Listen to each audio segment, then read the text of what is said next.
J'avais un meilleur ami que j'ai perdu de vue, mais qui habite toujours, je pense, dans mon village. Je nous vois un peu comme des Lego. Et c'est là où je pense que tout a commencé. Je te disais au tout début, j'étais dans un petit groupe.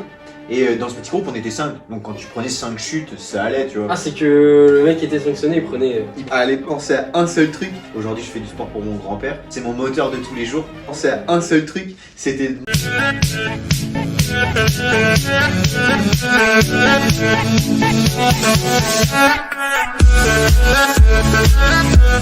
J'étais un gamin, ma nourrice m'appelait le Pacha. Tu sais, le mec qui fait strictement rien, qui est toute la journée à rien faire, etc.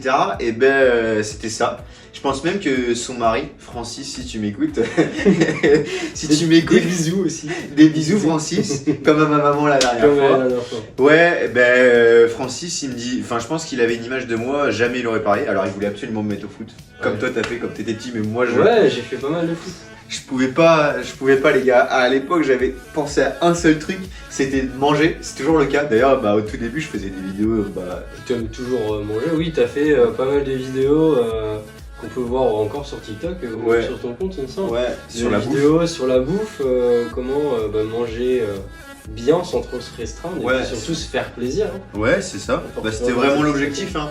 Ouais. Je crois que la phrase que j'avais mise sur mon profil à ce timing-là, avant de passer sur du plutôt protocolaire scientifique, ce qui m'anime tous les jours, c'était j'aide les gens à perdre du poids sans frustration. Ouais, il me semble que c'était ça, ouais. Ouais, Ouais, en effet, visuellement, c'était pas du tout frustrant. Hein. on avait envie de bouffer et je chez me toi tous les régalais. jours. Et je te jure, c'est le moment où j'ai pris le plus de poids parce que tu sais, vu que je tournais, Bah ouais, je tu tournais tournais, des vidéos, ouais. putain, j'avais l'impression d'être un gros cochon. Et ouais, du coup, je vais revenir un peu. Et du coup, j'ai commencé très jeune, pour revenir sur la question que tu m'avais posée. Par qu'est-ce qui rapport à t'a- quoi? Par rapport qu'est-ce au qui t'a amené dans le sport, sport par rapport à... Ouais, mais ma maman voulait absolument que je fasse du sport. Ok. Absolument, absolument. Je voulais pas Et que tu sois un gros cochon. Exactement. Et du coup, quand j'étais petit, j'avais un meilleur ami que j'ai perdu de vue, mais qui habite toujours, je pense, dans mon village, qui s'appelait Mathéo. Et avec Mathéo, donc sa maman nous avait emmenés, on avait testé plein de sports. Je me souviens, on avait testé plein de sports, on avait fait du multisport, on avait fait du foot, on avait fait plein de trucs, et à la fin, on avait décidé tous les deux ce qu'on devait faire.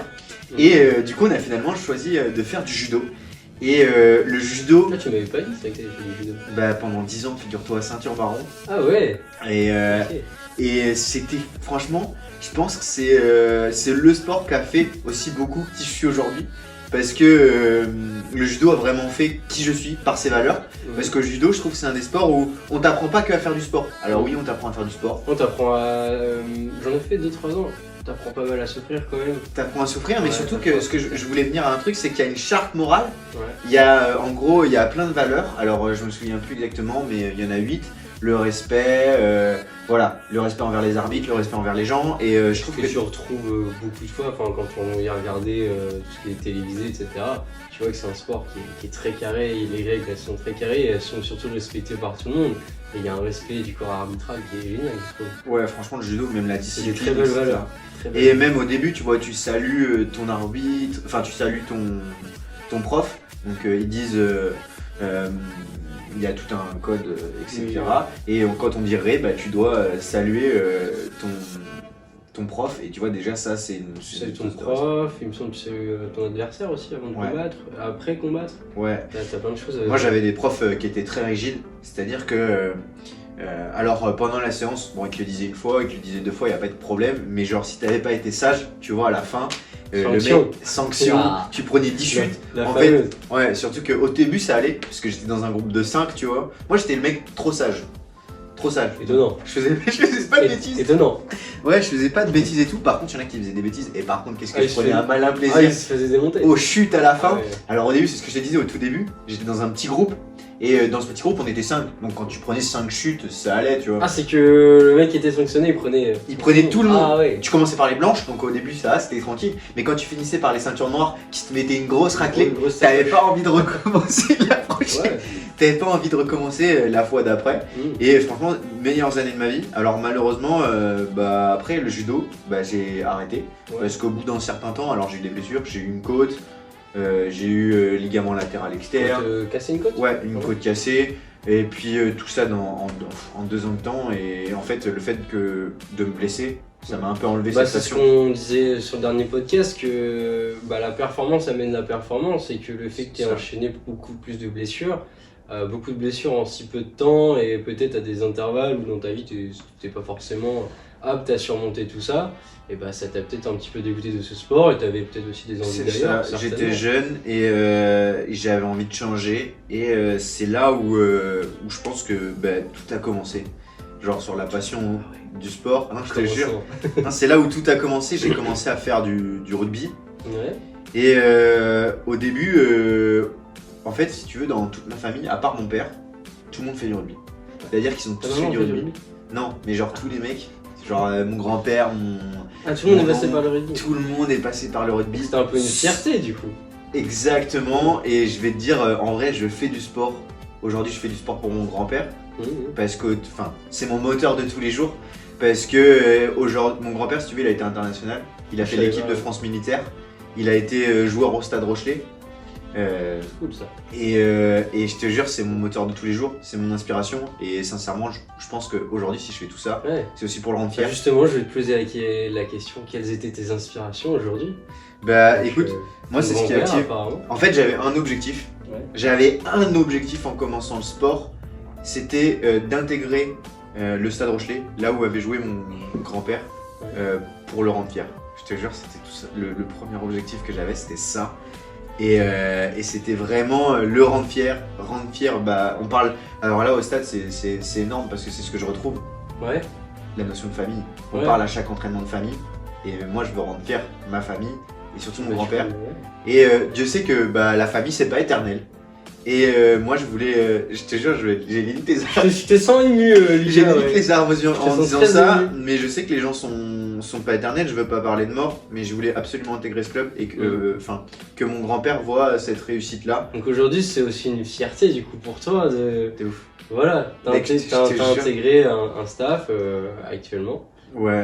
Et surtout dans ce club, dans ce club Où que mon ton grand-père a grand-père joué. en tant que professionnel. pour le Très rendre fier. grande fierté pour toi. Ça j'imagine. me rend très fier. Et donc voilà, hein, on n'y arrive pas comme ça du jour au lendemain. Je vais Non. pas vous mentir, là on a sauté 40 000 étapes. Ouais. Mais il y a eu des passages. D'où t'as connu, c'est là où je t'ai rencontré. Oh, il y a eu quelques étapes avant, j'imagine. Ouais, bah oui, entre temps, il y a eu le rugby. T'as pas fait de la lutte? Si, il y a eu de la lutte, Un peu de mais lutte. c'était. Voilà. C'était des gens qui ont marqué, mais tu vois, la lutte, pour moi, c'est la continuité du judo. Ouais, je suis tout à fait d'accord. C'est là où j'ai eu le plus de résultats, j'ai le plus parfait. Ouais, t'as eu un plutôt très bon niveau dans les Ouais. catégories jeunes, de ce Ouais. que tu m'as dit. Mais c'était vraiment, tu vois, pour moi, c'est la continuité du judo. C'est pas quelque chose qui m'a vraiment marqué à proprement parler, contrairement à l'université. Mm. Là où, moi, je faisais du sport et tout. Là, à ce moment-là, j'étais dans le rugby, dans la lutte, etc. Les deux ensemble. Et quand je suis arrivé à l'université, j'ai pris une grosse claque. Alors, pardon. Dans quel sens? Dans le sens que, moi, Positif, négatif? on va parler un peu d'autres de sport, on va parler un peu théorique. Ouais. Moi, je venais d'un bac ES. Et La team. la team ES, bienvenue, la team ES. Et quand je suis arrivé en licence, j'étais pas trop mauvais en maths au lycée, Mm. mais ça m'a mis une grosse claque. Ouais, quand t'arrives sur des matières Bah comme la biomécanique où c'est Ouais. des maths, de la physique, etc. Et que toi tu viens d'une filière justement plutôt économie sociale. En fait, j'ai Et menti. bien. t'es prévenu quand même parce qu'on te dit ouais, c'est chaud quoi, quand t'es Ouais. pas passé par du scientifique. C'était chaud. Ouais, et en fait, C'était très chaud, il a fallu travailler un peu plus que des gens qui sont passés par la scientifique. C'est ça. Et après tu t'adaptes, tu connais tes points faibles et tu fais en fonction d'eux. Mais c'est pas évident quand t'arrives en STAPS en L1 et c'est un peu du bourrage de crâne en L1, t'as Ouais, beaucoup de choses. c'est pas facile. Il y a, C'est pas tu sais, facile. il y a une idéologie, il y a plein de gens qui disent ouais, STAPS c'est facile, STAPS c'est facile. Je pense que ça dépend des STAPS, il y a différentes STAPS. Mm. Mais personnellement, pour moi, la STAPS de Poitiers, c'est un peu moins d'une personne sur deux qui passe. Donc, Tout à fait. facile ou pas facile. Qui passe en L1, tu parles? Ouais, ou qui redouble pas. Qui redouble pas. Voilà. Et Et, j'ai redoublé, moi. voilà.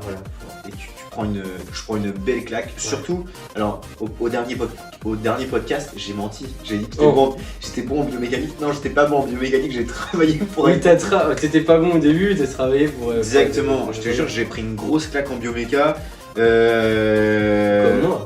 J'étais très mauvais, maintenant je suis un peu moins mauvais, mais je suis pas. Voilà, c'est pas. Ouais, mais on commence à intégrer les C'est un choses petit peu de au fur et à travail, mesure ouais. des années. Ouais. Je pense, tu vois, il y a beaucoup de gens qui se.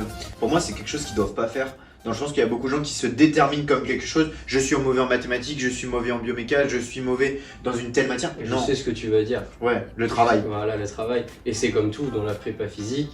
Dans le sport, on peut être. Je vois un sportif mondialement connu, Cristiano Ronaldo. Aujourd'hui, il en est là où il en est parce qu'il a travaillé comme un fou furieux, le mec. Et aujourd'hui, c'est une star internationale. Ouais, c'est ça. Et Parce moi, qu'il a travaillé comme un fou. Avec des qualités, certes, qui sont là au départ, mais un travail de fou furieux, un travail d'acharné. je nous vois un peu comme des Lego. Tu sais, genre, en gros, au début, on a qu'une petite brique. J'adore les Lego. Ouais, toi aussi. On a une petite brique et genre tu vois on pose des briques Ouais. et en fait on se construit. Alors si tu construis tout droit en voulant aller trop vite et que tu mets pas de sollicitation, c'est Mais ta les tour, elle bases est sont trop- pas solides et ça Et se casse la tu gueule. tombes, Voilà, tout à fait. Et par contre si tu consolides bien tes briques, que tu lis tes briques entre elles, que tu mets des liens, bah là tu peux performer, tu peux devenir bon dans ce que tu fais. Tout à fait, je suis tout à fait d'accord avec toi. Je trouve ça, en vrai je trouve ça vraiment fantastique. Le fait que de pouvoir, en fait on n'est pas une machine prédéfinie au départ et c'est à nous de construire, c'est à nous d'organiser notre temps, d'organiser. C'est un, C'est petit nos peu, priorités. c'est un petit peu comme on pourrait voir dans les jeux vidéo un arbre de compétences.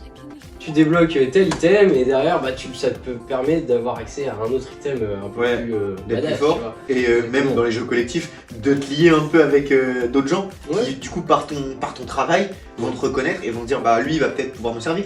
Et on va pas se mentir, dans la vie, c'est ça aussi. Ouais, faut. Je pense. Toi, nous, par exemple, on est amis.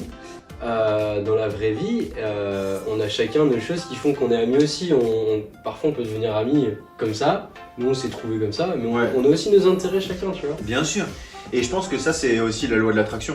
Mm. Dans le sens que si tu travailles pas, personne va te donner les choses. Moi, je pense sincèrement que si tu travailles, Ah non, c'est toi-même. si tu travailles, franchement, parce que je le dis à eux aussi, tu Ouais, vois, ouais. si Vous tu travailles, travaillez, ouais. si vous travaillez, vous allez atteindre les choses. Alors peut-être que ça sera pas tout de suite, dans le sens que si je dis vous allez être millionnaire, bah ça sera peut-être pas dans un an. Vous allez être champion de France. Parce Ouais. que champion de France, pour moi, c'est des choses qui sont potentiellement atteignables pour beaucoup de gens. Ouais, tout à fait. C'est difficile, c'est du travail. Mais si vous travaillez, vous allez vous en rapprocher. Alors peut-être que vous y serez pas dans un an, mais vous allez y arriver. Et peut-être que vous y serez jamais, mais vous vous en rapprocherez et vous serez fier de C'est votre ça. parcours et ça vous aura apporté énormément. Et le plus important, c'est pas forcément de. Pour moi, le plus important, c'est pas forcément d'atteindre ses objectifs. Alors oui, c'est moteur, ça nous aide à motiver, à être motivé. Mais je pense que le plus important, c'est de se rapprocher, c'est d'évoluer en permanence. Dans le sens que, on va parler de mobilité, mais pour moi, la priorité, c'est le mouvement. Et personnellement, dans mon travail de tous les jours, je me sens mal quand je suis pas en mouvement. C'est-à-dire que quand mes projets avancent pas, bah je me sens mal. Alors que si j'atteins un objectif, je vais être heureux dans la minute. Ouais, je comprends ton sentiment, je l'ai ressenti là très récemment. très récemment. Je vais être heureux dans la minute, tu vois, mais je vais pas être heureux sur le long terme. Je pense que ça va me rendre un grand pic de joie. Par exemple, quand je gagne avec mes sportifs, qu'il y a une grosse victoire ou qu'on gagne un championnat, je vais être là, yes, let's go, je vais être trop content. Mais sur le long terme, ça va pas m'apporter un niveau de bonheur qui est sur le long terme. Je vois.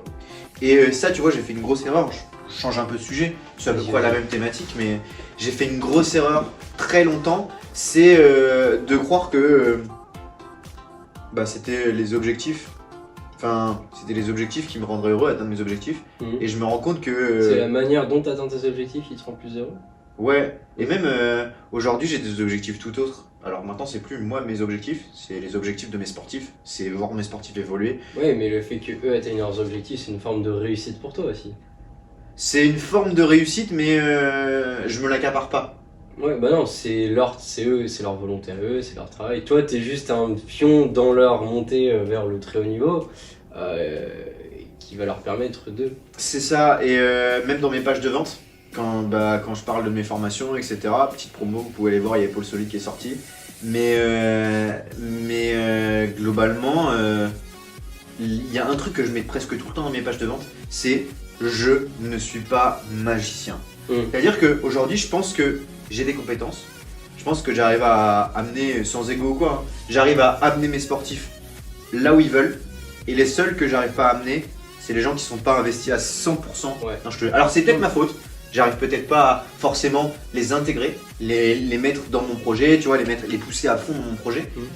Mais pour moi, les sportifs qui réussissent, c'est ceux qui s'investissent. C'est ceux qui Ah viennent oui, chercher. bah non, mais je suis tout à fait d'accord. Et la preuve en est, moi j'ai connu pas mal de gens qui avaient des capacités physiques mais incroyables, qui avaient un talent Gigantesque comme de de la talent. roche. Et c'est des gens qui se sont reposés sur leur talent, qui ont fait des perfs, honnêtement, Honorables. ouais, qui sont très bien, des podiums des championnats de France, des très bons résultats, sauf qu'en fait ils se sont trop reposés sur leur talent. Ouais. Et derrière, n'ont pas travaillé. Et bah, c'est des gens qui aujourd'hui vont arrêter toute pratique sportive, ou des gens qui stagnent parce que, bon, bah voilà. En général, c'est des gens qui vont même arrêter le sport carrément.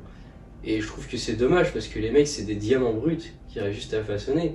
Et un mec qui a du talent et qui a investi, c'est un mec qui ira très très très très loin aujourd'hui. Ouais. Et je pense sincèrement que la différence entre un sportif de haut niveau et un sportif de très haut niveau, c'est L'investissement. le travail, Le travail. l'investissement. Et pareil, je reviens sur ce que je viens de dire, c'est que un sportif qui a du talent, qui travaille pas, ira moins loin que quelqu'un qui n'a pas de talent et qui travaille à 110, 120%. 130, 140, 100, 170. même 100%, il ira toujours Bien moins sûr. loin.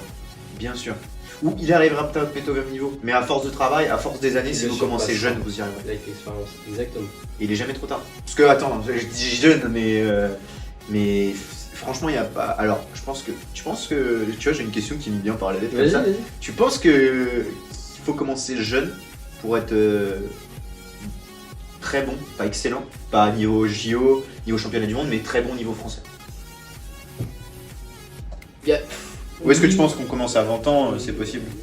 Ça dépend les pratiques que tu as eues par le passé.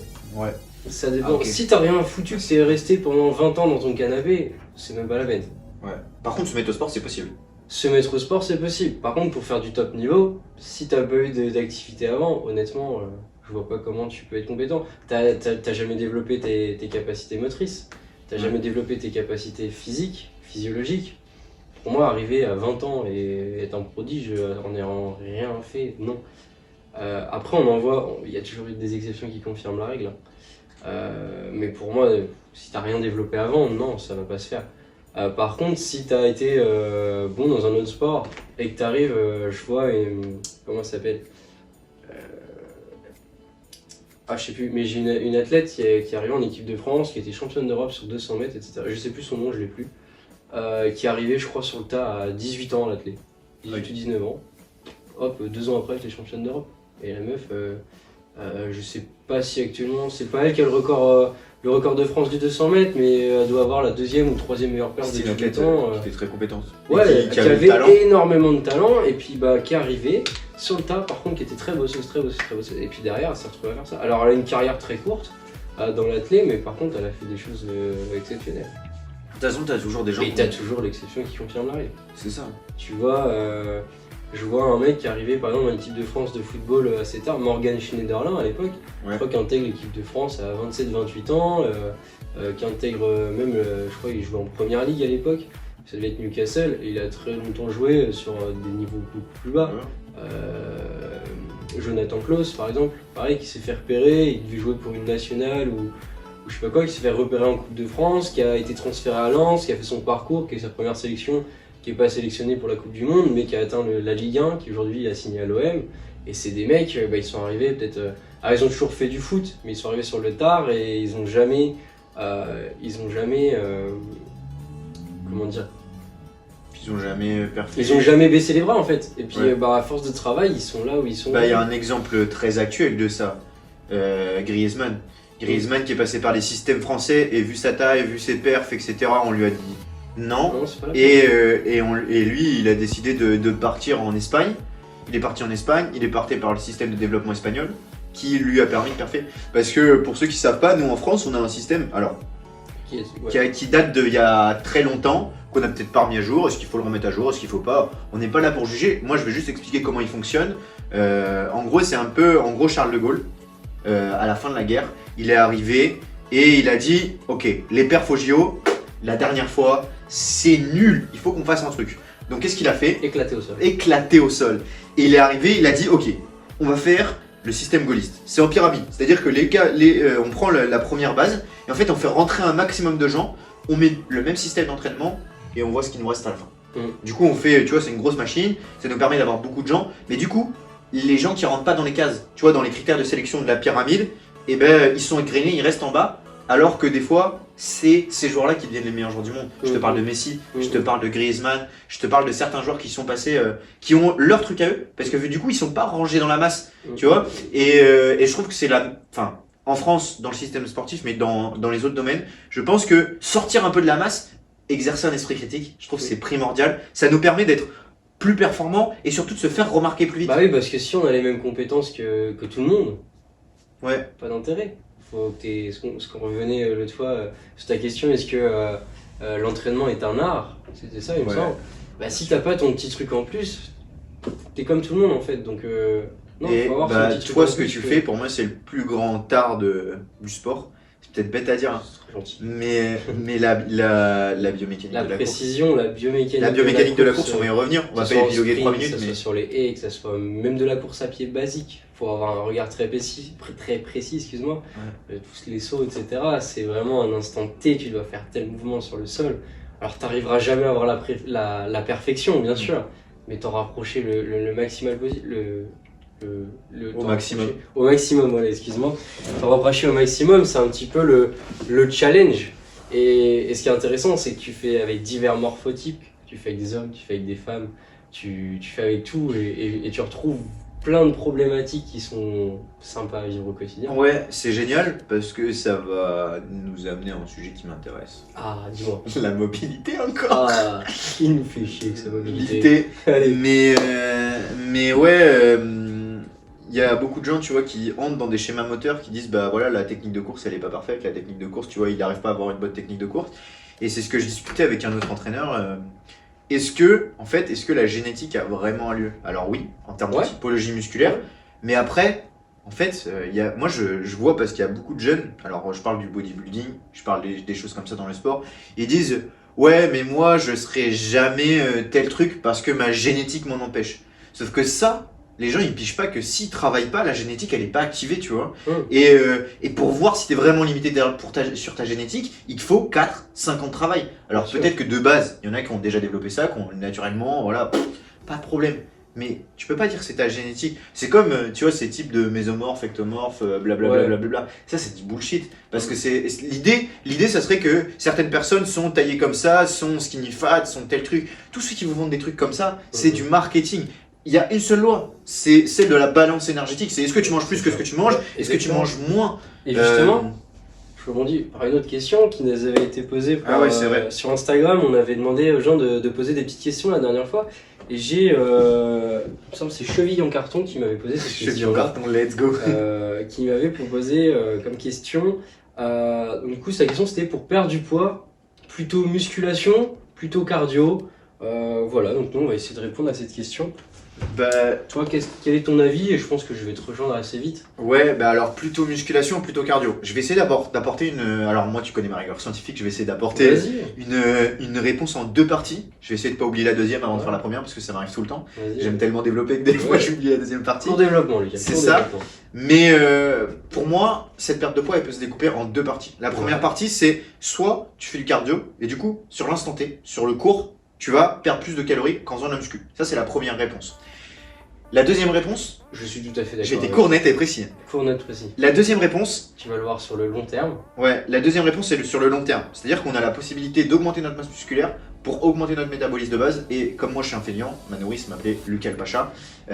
J'ai toujours aimé. C'est le meilleur moyen. C'est le meilleur moyen. Et pour explication, en fait, ce qu'il faut savoir, c'est que le muscle, par rapport au gras, va consommer beaucoup plus d'énergie. Donc sur le long terme, c'est ce qui va vous permettre de garder justement une silhouette plutôt fine. On vulgarise. Hein. Voilà, on vulgarise clairement. S'il vous plaît. C'est un petit peu l'idée. Voilà, c'est que le fait que tu aies un peu plus de muscles, tu vas dépenser plus de calories, à rien faire. Plus d'énergie à rien faire. La sieste. Voilà, donc tu peux dormir et dépenser plus de calories parce que tu as pris un muscle. Ouais, parce que tu as augmenté ton métabolisme. Voilà, j'allais dire ton NIT, mais non, mais ça c'est autre chose. Mais on peut en parler du NIT justement. Ouais, le non-exercise activity thermogenesis. Voilà, exactement. Le mot très compliqué qu'on n'a pas envie de savoir. Merci les scientifiques de ne pas juger mon accent anglais. Mais en gros, le NEAT, c'est toutes les activités. Alors moi, c'est ce que je prône. Qui sont non sportives. On va revenir à la même chose. Hein. Mobilité, le mouvement. Le mouvement. Le mouvement en permanence. Le mouvement, j'ai fait un post ce matin sur la posture. Et dans la description, j'ai écrit un truc. Le mouvement, c'est un médicament. C'est-à-dire que c'est ce qui va vous sauver de tout. Il y a un truc qui se retrouve beaucoup dans ton activité, le sprint. Use it or lose it. Bouge ou perds-le. C'est valable pour la santé articulaire, c'est valable pour le sprint, c'est valable pour la force. Alors, à des moments, à des non, tailles mais on le différentes. voit, tu vois, parce que par exemple, quand on est en coupure, nous à l'athlète, tu vois, techniquement, alors bon, maintenant avec l'expérience, ça fait 10 ans, tu perds beaucoup moins, mais bah ouais, c'est ça, c'est fais-le ou perds-le, comme tu dis, bah parce que quand tu es en coupure, tu reviens, tu bugs des fois, tu fais, oh, bah, ton corps il sait plus faire les choses, t'as perdu les choses, et puis peut-être tu vas retrouver tes petits défauts techniques, etc. Donc ça c'est par rapport à tout ce qui est performance, etc. Et je pense qu'on a un autre point aussi à aborder par rapport à la perte de poids. Le cardio c'est bien, la muscu c'est bien, les deux ensemble pourquoi pas, mais il y a aussi quelque chose. Pour moi, le 2, c'est pour mieux, juste avant. Vas-y. Pour moi, le mieux, c'est les deux. C'est-à-dire que. Tout à fait. Alors, tout à fait. Il y a des athlètes, tu vois, on va parler un peu de performance. Il y a plein d'athlètes qui se disent bah tiens, je fais ça, est-ce que le mieux c'est de faire la force, est-ce que le mieux c'est de faire ces trucs? Pour moi, si vous êtes un athlète, le mieux c'est de tout faire, de vous exposer à des situations. Alors, si vous êtes différemment, ça dépend. Alors, je vais préciser, si vous êtes un sprinter, faites de l'activité du sprint, faites de la force, restez spécifique. Mais si vous êtes par exemple dans du rugby, du basket, où l'environnement est totalement incertain, l'environnement est totalement différent. C'est-à-dire que vous pouvez vous faire attaquer d'un côté, attaquer de l'autre, vous avez l'information, vous devez sprinter, vous devez changer de direction, mais vous devez tout faire. Vous êtes des ingénieurs, vous êtes des mécaniciens de toutes les matières, vous êtes des super généralistes. Et bien à la muscu, ça doit se retrouver. Ce qu'on disait l'autre jour, ce que j'ai écrit encore dans mon post Instagram hier soir. Ne vous entraînez pas comme des putains de bodybuilders alors que vous êtes des athlètes. Ça c'est ce qu'on retrouve assez souvent en salle de musculation. T'as des mecs qui font du rugby, ils font que de la force, que de la force, que de la force. Bah ouais, mais sur le... C'est bien de la force. C'est bien de la force, t'es plus fort. Mais sur le terrain, t'avances plus. Non mais c'est ça. T'es une grosse masse cubique et t'avances plus. Alors c'est bien pour la mêlée, etc. Mais par contre, pour courir avec le ballon dans la main ou venir au soutien en copain, il n'y a plus personne. T'arrives pas à suivre ton ailier, tu vas pas réussir à le suivre. Et il y a personne qui arrive au soutien, et puis ton pote il se retrouve tout seul et l'action s'arrête là. Ou il se fait sortir, ou il se fait découper, et puis c'est fini. Ouais. Et donc du coup, je reviens sur la perte de poids. Donc on était sur, du coup, muscu cardio. Muscu cardio, les deux, carrément les deux. Et moi j'aimerais aborder un autre point, c'est que ça suffit pas parce que pour perdre du poids, il faut un déficit calorique. Ouais. Donc pour avoir un déficit calorique, ça passe aussi par la nutrition. T'auras beau faire de la muscu, faire du cardio, et si derrière t'as pas une nutrition qui suit, bah mon gars, ça compte pas. À part si t'es un nageur et que tu fais 50 km par semaine tout le temps. Surtout pour des personnes en général qui veulent perdre du poids, c'est peut-être des personnes en général qui sont, je répète en général, excusez-moi monsieur, c'est des personnes peut-être qui sont feignantes ou ça fait très longtemps qu'on n'a pas fait de sport. Donc peut-être le plus facile c'est de passer justement par la nutrition dans un premier temps. Ouais, une nutrition ultra clean. Après je pense que par exemple sur certains sportifs t'es obligé de passer par la malbouffe. C'est peut-être horrible à dire que ça, mais genre tu vas avoir 80% de ton alimentation qui va être en nourriture classique. Mais en fait par exemple moi je travaille avec des mecs qui se préparent pour les JO ou des choses comme ça. Et si tu passes pas, eux ils dépensent 7000 calories par jour. Ouais, si tu veux le manger en bouffe clean, c'est super dur. Alors tu vas essayer d'avoir 80%, le plus gros ça que tu fait peux. des quantités énormes et tu peux pas. Tu peux pas, sinon tu passes ta vie aux toilettes, tu passes ta vie à manger, c'est plus possible. Ouais, c'est plus de pour eux. Ouais, je suis d'accord. Et de toute manière, je pense aussi que l'être humain, il est pas fait tout le temps pour se restreindre à chaque instant, donc savoir se faire plaisir, aller au resto, aller manger un McDo, aller se bouffer une bonne pizza, comme j'ai fait hier soir. Ça fera pas de mal une fois de temps en temps, mais après c'est parce que je recommande d'aller bouffer un McDo, clairement pas, mais ça fera pas mal de temps en temps de se lâcher, de même d'aller faire une soirée foot au bar avec les copains, voilà, faut se lâcher. Ouais, et trouver un équilibre, c'est ce qu'on disait, alors moi je suis le faible défenseur de la balance calorique, c'est-à-dire que pour moi, tu dois être en déficit calorique pour pouvoir perdre du poids. C'est la seule loi, entre guillemets, scientifique, si je me rapporte à la science. T'as pas le choix. Mais c'est un peu comme la douleur. La douleur est plurifactorielle, la perte de poids est plurifactorielle. C'est-à-dire que si tu essayes de perdre du poids, mais que ton psychologique est pas là, tu vas craquer au bout de 5 minutes. Exactement. Tu fais pas de sport à côté, tu vas avoir plus faim parce que tu vas avoir l'hormone de la gréline qui va sécréter. Exactement. Et le pire, pour moi, c'est le premier ingrédient de la perte de poids. Parce que c'est celui qui va t'emmener dans un cercle vicieux. Et là, tu te dis, qu'est-ce qu'il va me parler? Qu'est-ce qu'il va me dire? Le sommeil. Le sommeil, voilà. Le sommeil, mec. Voilà. Et je pense que c'est le facteur le plus sous-estimé. Tout le monde fait la nutrition correctement, tout le monde fait le truc. Mais personne n'éteint son téléphone 1 heure avant d'aller se coucher. Personne commence à lire. Personne se couche à des heures régulières. Alors que ça régule votre humeur, ça régule votre motivation, ça régule votre faim, ça augmente vos performances. Et de manière, on va comparer une perte de poids à un sportif de haut niveau. Si un sportif de haut niveau, même un sportif moyen, s'il veut être efficace, il faut qu'il ait des heures de sommeil efficaces. Et pour une personne qui veut perdre du poids, c'est la même chose. C'est une très belle performance de perdre du poids aujourd'hui, vraiment. Ouais. Et pour être performant, il faut un sommeil efficace. Et donc, pour perdre du poids, il faut un sommeil efficace. Let's go. Voilà. Le bon sommeil efficace. Et je te propose qu'on s'oriente sur une autre question. Question qui m'avait posée. La petite question, on avait une question qui m'a été proposée, alors je ne sais plus, c'est un préparateur physique suisse orienté sur le football qui m'a proposé cette question, qui rejoint justement le poids et la performance. Est-ce qu'il est important d'avoir un poids d'équilibre afin de réaliser une performance athlétique? Une sorte de poids, je vais transformer un espèce de poids de forme. Ouais, je vais changer sa question. Poids d'équilibre. Est-ce que c'est important d'avoir un poids de forme pour performer? C'est ça la question? Ouais, ça serait ça, j'imagine. Tu veux que je réponde ou tu réponds? Réponds, j'apporterai des éléments de réponse aussi. Ok. Est-ce que c'est important d'avoir un poids de forme pour performer? Je pense très sincèrement que c'est primordial d'avoir un poids qui est surtout adapté à son sport. Performance, à son sport. Parce qu'un poids de forme ne sera pas le même pour un rugbyman qui est le même pour un sprinter. Alors, il y a des poids de forme optimaux, alors qui ont déjà été cadrés. Par exemple, pour tout ce qui est athlète, sauteur en hauteur, pas sprinter, mais demi-fondeur, etc. L'idéal, c'est 8% de masse grasse. C'est des idées reçues. Le problème, c'est que tu peux pas tenir 8% de masse grasse. Et puis 8% de masse grasse, non, il faut que tu l'aies au niveau de ton pic de forme, ce qu'on parlait l'autre fois. Même au début de compétition, quand tu fais ta rentrée, ce que j'expliquais, la rentrée, quand on a une rentrée par exemple en athlétisme, c'est la première compétition de l'année. Alors c'est pas forcément la compétition qui va être la plus performante, mais voilà, tu vas pas être au top du top, tu vas pas être tout sec, tu vas pas être affûté, enfin c'est pas le but. C'est plus des compétitions test, des compétitions pour savoir où tu en es, pour faire des réglages techniques. Et puis voilà. Moi, si tu vois, je vois les sportifs comme des gros événements.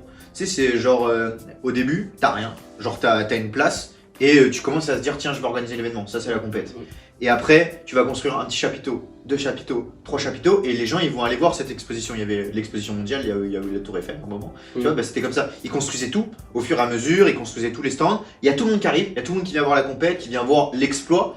Et après, c'est pareil.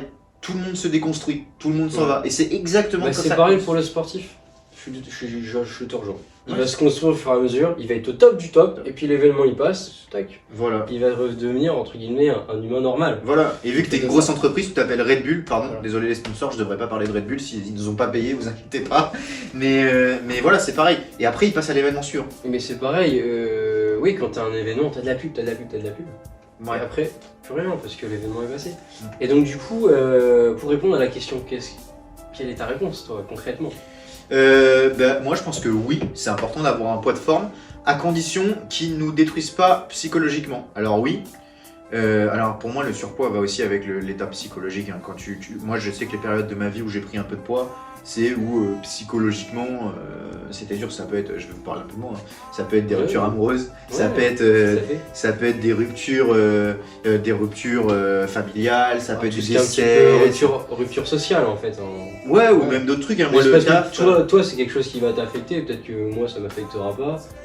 Peut-être qu'une autre, enfin voilà, chacun a ses facteurs un petit peu de prise de poids ou de perte de poids. Justement, moi ça m'arrivait à l'inverse, j'ai perdu du poids. Dans un épisode un peu dépressif, tu vois. Ouais. Et par contre, étonnamment, c'est l'exception qui confirme la règle, ça ne m'a pas empêché de performer. Ouais, bien sûr, si tu perds du poids, ça peut même que t'améliorer et de performer. D'ailleurs, c'est un débat qui est hyper prenant. Moi, pour avoir taffé avec des demi-fondeurs, on fait hyper gaffe, on pose des questions. Parce que c'est peut-être bête à dire, mais votre poids de corps est hyper corrélé à la performance, surtout en demi-fond. Vu en sprint un peu moins. Quand même, non, mais sur des courtes distances. Sur des courtes distances, moi je vais sur 400 mètres, le fait que tu aies peut-être 3-4 kilos en moins, bah quand Ouais. même, ça y fait. Mais Ça y fait vraiment. Et tu le sens à la fin, t'es plus léger, t'arrives encore. Alors je dirais pas à accélérer, mais t'arrives encore à maintenir beaucoup plus ta vitesse que si tu faisais 3-4 kilos en plus. Et après, la question qu'il faut se poser, c'est ces 3-4 kilos que tu as en plus. Est-ce que c'est vraiment des 3-4 kilos qui sont des kilos efficaces? Ou est-ce que c'est vraiment des kilos de surplus, tu vois? Et puis bah, quand tu perds, tu te dis, ouais, c'est peut-être des kilos de surplus. Mais attention, parce que ça peut être aussi très dangereux de rester à ce poids-là longtemps. ah bah nous, je sais qu'en demi-fond, Blessure, ça peut entraîner beaucoup de blessures. en demi-fond, nous on faisait la chasse à l'anorexie. Hein. Ouais, On mais faisait ça, la chasse à l'anorexie, à continuer de manger. Et je pense que ça doit être pareil. En danse, moi j'avais, alors c'est à l'époque, hein, j'avais une copine qui était danseuse. Et je sais qu'elle était traumatisée quand elle était jeune, hein, parce qu'on lui disait mange pas ça, tu vas grossir, mange pas ça, faut que tu sois jolie, mange pas ça. Et dans des disciplines où tu es esthétique, où le poids est efficient, ça peut être très vite et il faut faire très gaffe. Alors là, on parle entraîneur, hein, ouais. il faut faire nous attention à notre discours, il faut faire attention à ce qu'on dit aux gens, parce que ça peut être très néfaste pour leur santé. Et 80% des gens font du sport pour le plaisir. Exactement. Je vais revenir sur un truc, il faut kiffer. C'est-à-dire qu'il y a beaucoup de gens qui font les sports, qui sont à la mode, qui font les sports, qui se disent tiens je vais faire de la muscu pour faire de la muscu, je vais faire de la prépa physique pour faire de la prépa Je vais physique. faire du crossfit pour faire du crossfit. Crossfit parce que c'est à la mode. Mais faites le sport qui vous plaît. Si c'est le turbo 4 pattes qui vous plaît, faites du turbo 4 pattes. Exactement. Et ça peut être des sports mais complètement incongrus, clairement. Le mouvement. Le mouvement. Faut se faire plaisir. Bouger. Et moi j'ai mon petit avis aussi sur du coup le poids d'équilibre. Donc je rappelle un petit peu la question, c'est C'était est-ce qu'il faut un poids d'équilibre pour aller à la performance? Pour aller à la... nécessaire. Oui voilà, c'était Est-ce que le poids d'équilibre est nécessaire à la performance? Moi je pense sur des performances qui sont artistiques, bah il faut paraître joli, il faut paraître solide, etc. Mais faut pas tomber dans ces travers. Pareil de même manière sur un sport qui est mesurable, chronométrable, où on te juge sur l'esthétique aussi, tout ce genre de sport, oui c'est important, mais attention à pas se tromper d'objectif. Je répondais l'autre fois dans ma story Instagram, attention à pas se tromper d'objectif, c'est un des facteurs peut-être de la performance, mais attention à ce que ça ne devienne pas un objectif principal. C'est un des facteurs, c'est-à-dire qu'à côté, même si ce facteur, bah voilà, je dois être à 10% de masse grasse, je suis à 12 ou 13, bah s'il n'est pas à 100% comme il devrait être, ça veut pas dire que vous n'allez pas être performant, parce que peut-être qu'à côté, tous les autres facteurs, ils sont au vert. Ça n'empêchera pas la performance. Pour moi, c'est du détail. Alors, bien sûr qu'à niveau intermédiaire, c'est important. Mais ce détail de 8% de masse grasse pour performer, c'est du détail de élite mondiale. Et je sais qu'il y a des gens de l'élite, vu que j'ai coaché, etc., certains de ces sportifs qui vont nous regarder, le top 1% des performeurs français. Le détail est important. Si c'est vous qui nous écoutez, prenez-le en compte. Si vous êtes une personne lambda, ne vous prenez pas la tête avec ça. Tant que le reste n'est pas parfait, bougez. Voilà. Bougez. Mangez correctement. Bougez, même pas obligé de compter vocal. Comptez peut-être vocal. Je vais dire comptez vocal au début pour vous rendre compte ce que ça fait et savoir à peu près ce qui vous fait grossir, ce qui vous fait maigrir. Mais après, ne vous prenez pas la tête. On dit, le facteur de performance, pour moi, le numéro 1, c'est le psychologique. Ouais, le psychologique va, le corps suivra. Et quand tu t'enfermes, parce que moi, pour l'avoir vécu, quand tu t'enfermes dans un régime strict, quand tu t'enfermes un truc comme ça, tu te rajoutes une charge mentale. C'est pas la peine. C'est pas la peine. Et entre nous, ça fait plus d'effets négatifs qu'autre chose. Faut pas s'enfermer là-dedans. Si t'as un mental solide et tu dis je peux le faire, y a pas de souci. Mais si t'es un peu fébrile et que c'est dans des moments où c'est pas la peine. Voilà. Moi, je vais aller plus loin, des choses qui m'ont vraiment touché. Je sais que je me suis enfermé dans des catégories de poids quand j'étais jeune. Actuellement, catégorie de poids, 84 kilos. Quand j'étais jeune, je faisais moins de 64. Parce que j'étais dans la catégorie moins de 64. Du coup, je faisais des régimes drastiques. Arrivé pour la peser, je ne mangeais presque pas. J'avais coupé les glucides depuis 3 mois le soir pour perdre du poids à fond. J'étais stupide.